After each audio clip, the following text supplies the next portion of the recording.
First of all, I would say that chain analysis is very reliable.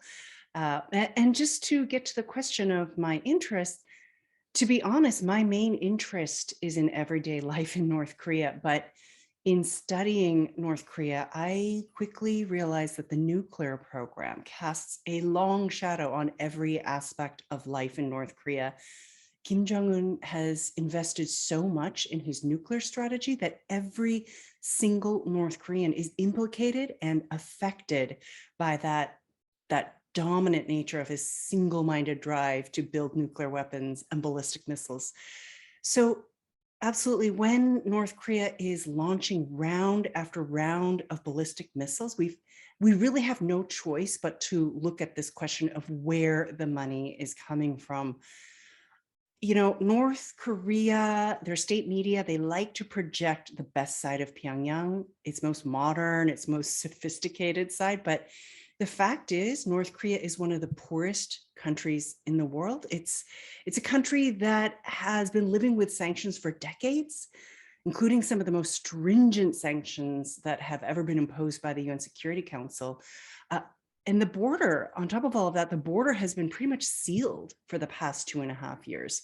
There's been very little getting through that border, and that means very little export and import for a country that relies on the outside world for fuel, for food, and other basic necessities. And still, Kim Jong-un has managed to add to his formidable weapons program. He's added new weapons, he's expanded, and we've seen hypersonic weapons, submarine launched ballistic missiles. So he's really added to his arsenal in the last few years. So it really does raise that question, how has he managed to raise the funds?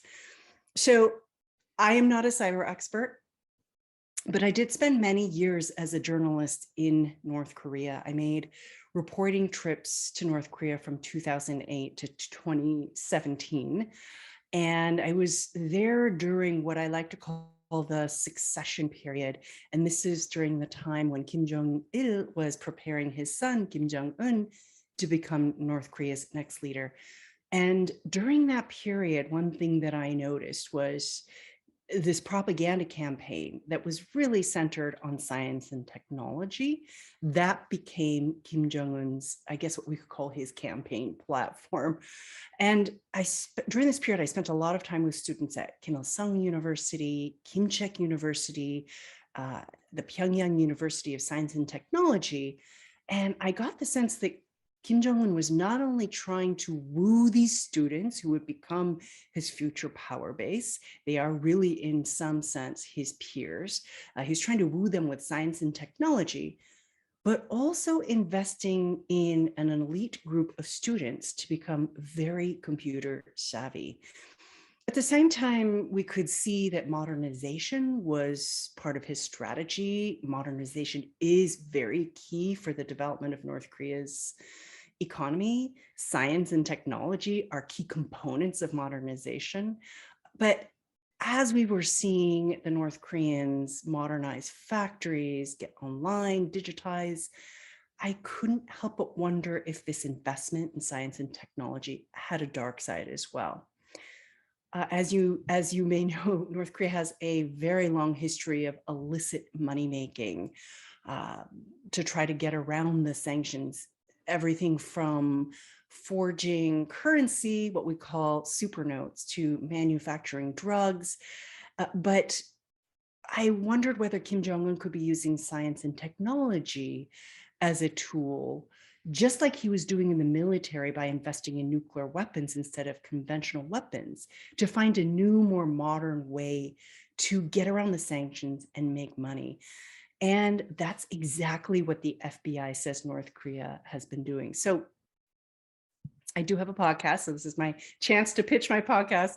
But in season 1 of my podcast, it's a BBC World Service podcast called The Lazarus Heist. That's exactly what we do, is we take a look at 3 major cyber attacks that the FBI blames on the North Koreans. We start with the Sony hack of 2014, which I think most people remember. This was a retaliatory attack on Sony Pictures for the making of this movie called The Interview. Then we go to the Bangladesh bank heist of 2016, in which the North Koreans just about managed to steal $1 billion. So again, another type of attack, because it was just focused on cyber theft. And then the WannaCry ransomware attack of 2017. Now, I should explain that, as I said, I'm not a cyber expert. My co-host is a tech journalist, and he explains the details, the technological details about how they carry out their attack. I would say my interest is in exploring why they're so motivated. And in looking at this question, of course, it comes back to Kim Jong-un and his drive to build nuclear weapons. So this is how I tie it all together. Uh, and what we found is that, yes, he has overseen the cultivation of a core group of what we call cyber warriors, who are trained from an early age to become elite hackers, to not only engage in cyber warfare, but also to steal funds through cyber theft. Now, these North Korean hackers have all kinds of nicknames that have been given to them by different governments and cybersecurity firms. For example, the US government often calls them Hidden Cobra. But then the name that we use is the Lazarus Group, which is also a very common name for the North Korean hackers. And I just want to tell you, the name comes from this biblical figure, Lazarus, who is a figure who comes back from the dead. And it's a perfect description, because every time these cybersecurity firms or government entities think they've stamped out these North Korean hackers, they come back. So they are incredibly resilient, incredibly ambitious. And you cited some figures earlier, but I can say that the US authorities suspect that they've managed to steal more than $2 billion in cyber theft over the last few years. And that doesn't include the reported theft of more than $600 million in cryptocurrency from a popular video game. And that news, that the US government believes it's the work of the Lazarus Group, was big news in Seoul when I was there last month. I think it was probably the first time that many South Koreans saw the name Lazarus Group in a newspaper headline. I was actually standing outside the Yonhap News building when I saw it on the ticker. And so it has now reached that level of awareness, I think, even among, hopefully it's reached a level of awareness among the South Korean public as well. The other big news that we saw in South Korea related to this type of cyber theft is that 2 South Koreans were arrested, and this was a few weeks ago, on suspicion of spying for North Korea. And they said that they were paid with a digital currency called Bitcoin. So we're starting to see some of these elements weave their way into the mainstream as well. And I think that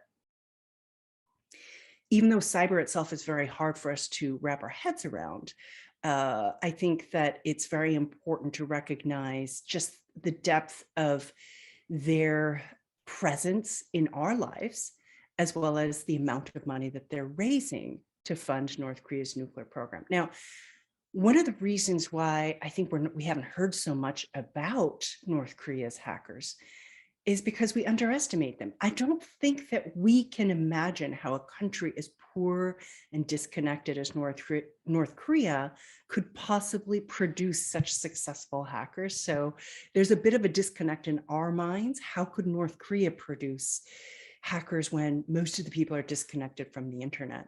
So how they managed to train these young men is a big part of my research.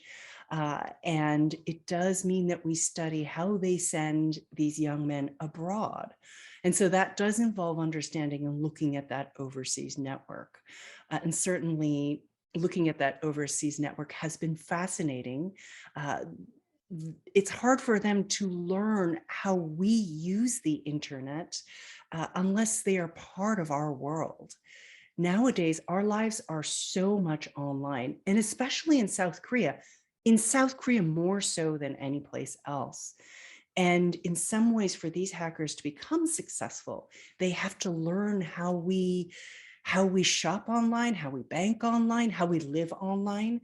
And that makes us so much more vulnerable because they can hold us hostage, right? So I think even though this idea of North Korean hackers may seem like it's something that we everyday Americans and South Koreans don't need to worry about, in fact, they are targeting us in our everyday lives every single day. And so, South Korean experts will tell you that the number of cyber attacks from suspected North Korean hackers is over 1 million a day. It happens constantly, continuously. Now, I do, as I said, I think that the details are very hard to comprehend. And sometimes when you say the word cyber, people's eyes just glaze over. And so for that reason, I think that even in the policy world in Washington, D.C., it is overlooked as a course of study.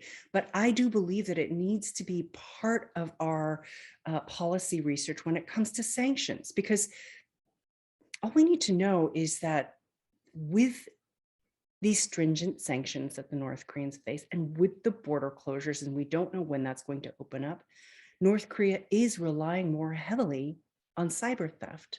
Sanctions and borders don't matter in the world of cyberspace. And so I think it's very important for us, and we're looking at the growth of North Korea's nuclear program, as well as how to restrain and constrain that program, to think about how we are going to stop the flow of money into that program. And that requires looking at cyber. So when people ask, where do the North Koreans get the money from? My answer now is cyber. Unfortunately, I would say that North Korea's investment in cyber as a form of money making is something that has been very successful for them in circumventing sanctions. Unfortunately, so I've been looking at the past panel of expert reports from the United Nations, and these are experts who are gathered to really investigate sanctions violations. Now, the previous report didn't include much when it came to cyber, and that was a weakness that the experts acknowledged. But the latest report, which was issued in March, so just a few months ago, did include quite a sizable section on cyber. And so we're seeing experts really trying to hone in on how North Koreans are using cyber as a way to get around sanctions. So we're just now starting to see that investigation become part of the investigation of sanctions evasion, but it's very difficult. And this is precisely why the North Koreans use it. Cyber is notoriously difficult to trace, and it's very difficult to attribute. So it's very easy for anyone to make it look like another actor is behind that cyber attack. And for that, it's very hard. It's very easy for them to cover up their footsteps.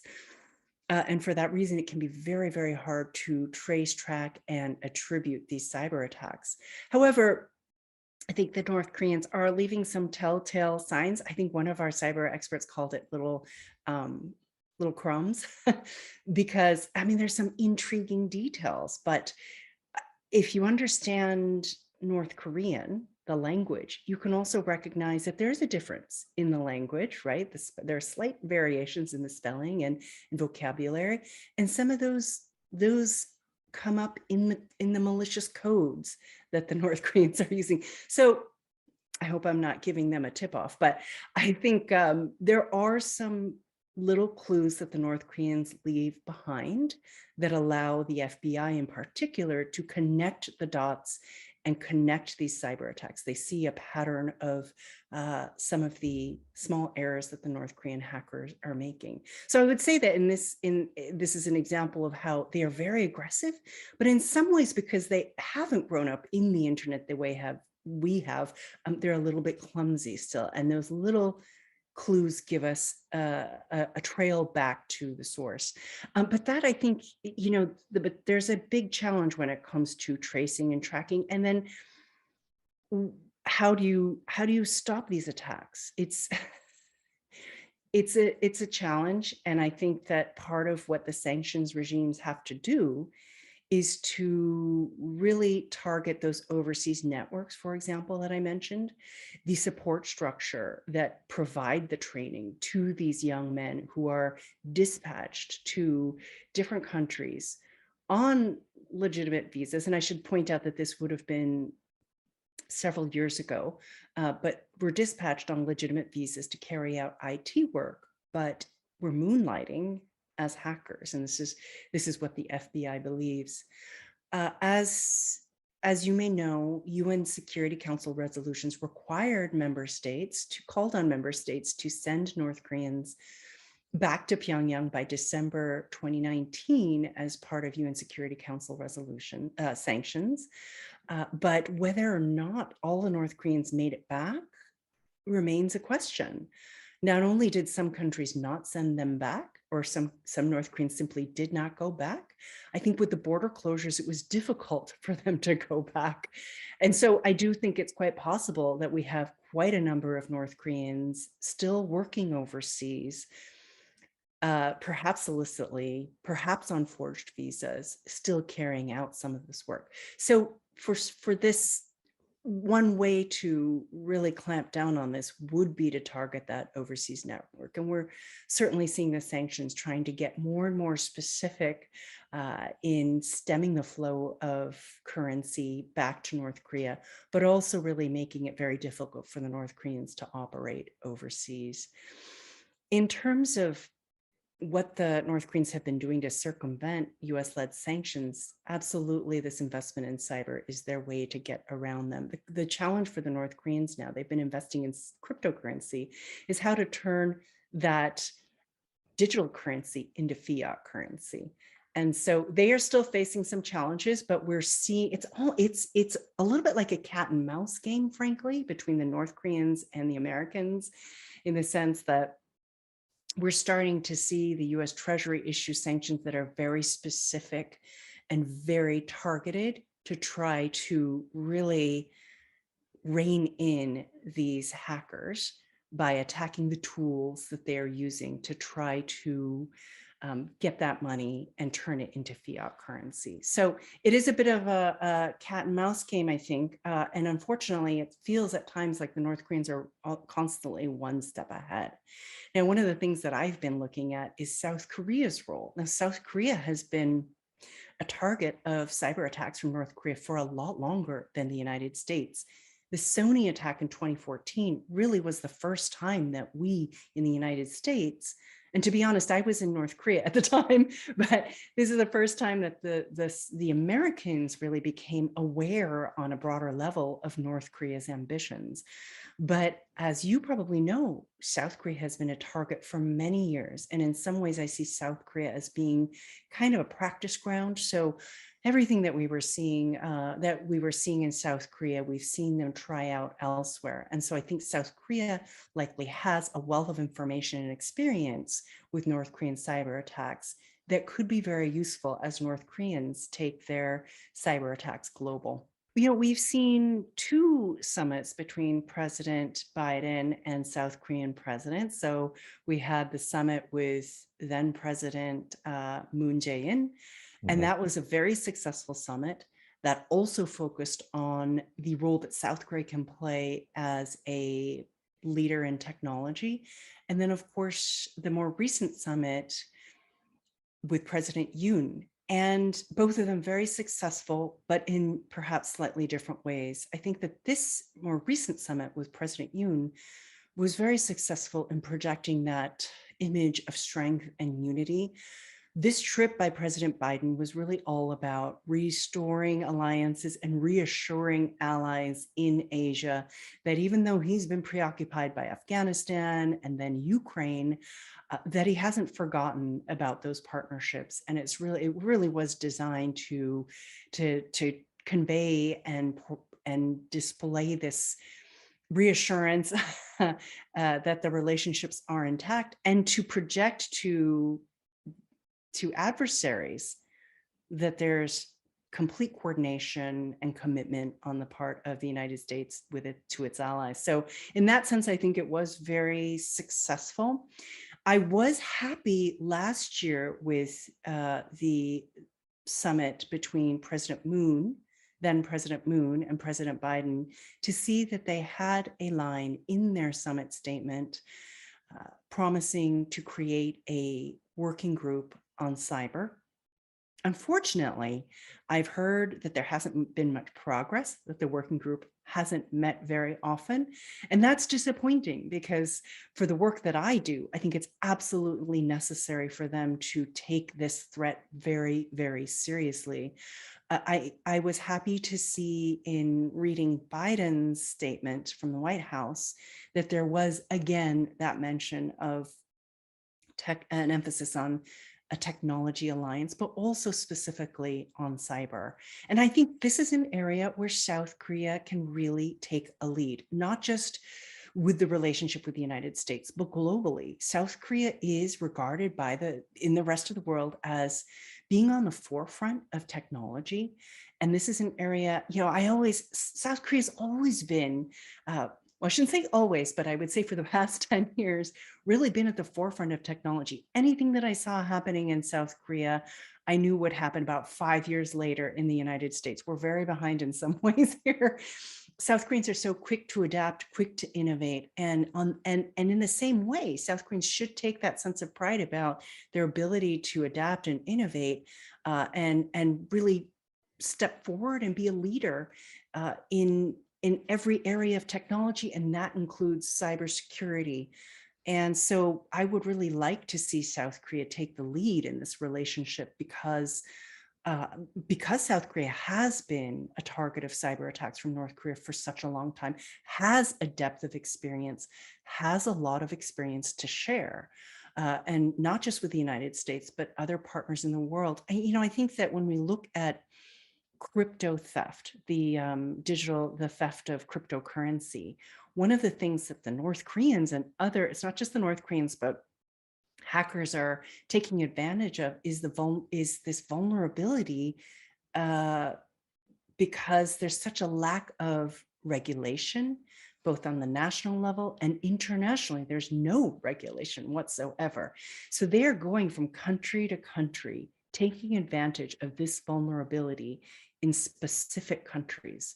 And so it means that countries need to speak to one another, and they need to share that information and come up with some sort of regulatory agreement, so that if we're going to be using digital currency going forward, which is something that President Yoon says that he wants to embrace, that there's some protection and that there's some sharing information so that ordinary people are not vulnerable.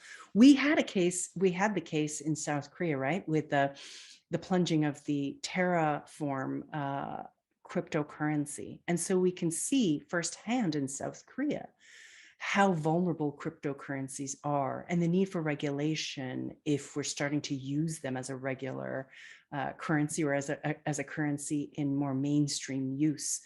But it will need to come with regulation. And that goes hand in hand, I think, with trying to understand and stop hackers as well from taking advantage of these vulnerabilities. And so I think that that's an area where I do see South Korea as being on the forefront in terms of embracing cryptocurrency. And likewise, they'll need to be on the forefront in enforcement and regulation. So that's an area where the South Koreans can really step forward and take charge and play a leadership role. But overall, I would say that one of the weaknesses I'm seeing with cyber strategies, and it's not just in South Korea, it's in every country, is that people tend to have cyber experts who are looking at it from a technological point of view. But really, you need to do what we're doing, which is marry that understanding of the technology with an understanding of the psychology, the policy. And so you need to marry policy and technology. So it's not just about cyber, but it's also about the motivation, that we understand how they're carrying out these attacks, not just from a technical point of view, but from a political point of view, from a day-to-day point of view, because it's not just a technical issue.